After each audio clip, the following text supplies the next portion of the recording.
आज के इस क्लास में जानेंगे अंशधारी एवं ऋणपत्रधारी में अंतर, difference between share holder and debenture holder.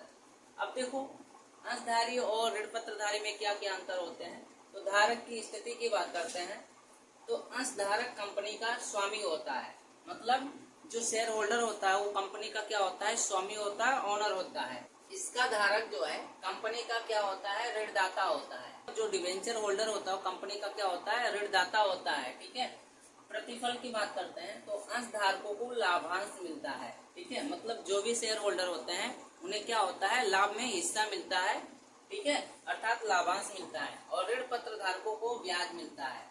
और जो भी डिवेंचर होल्डर होते हैं उन्हें क्या मिलता है, ब्याज मिलता है, इंटरेस्ट मिलता है।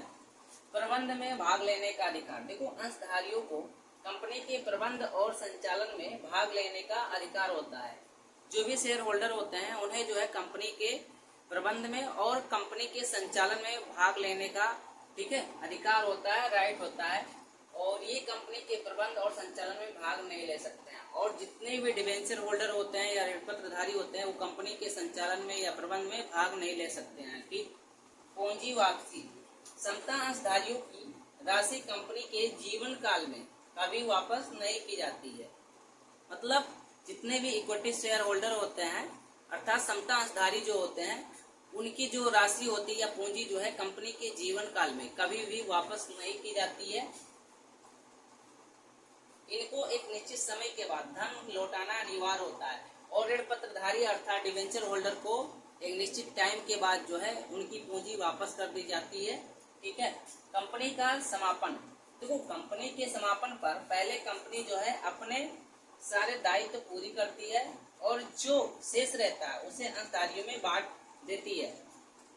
मतलब कंपनी का जब समापन होता है तो ऐसी स्थिति में कंपनी क्या करेगी, कंपनी के जितने भी दायित्व होंगे, ठीक है, सबसे पहले उन्हें भुगतान करेगी। उसके बाद जो बचता है शेष अंशधारियों में बांटती है। कंपनी के समापन की दशा में इनका भुगतान अंशधारियों से पहले होता है।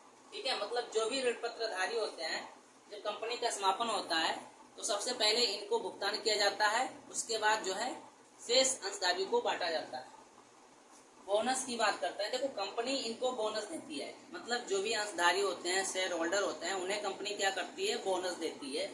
और ऋण पत्र पर ऐसा संभव नहीं होता है। ठीक है, और ऋण पत्रधारी को कोई बोनस नहीं मिलता है। ये हो जाएंगे अंशधारी और ऋण पत्रधारी में अंतर।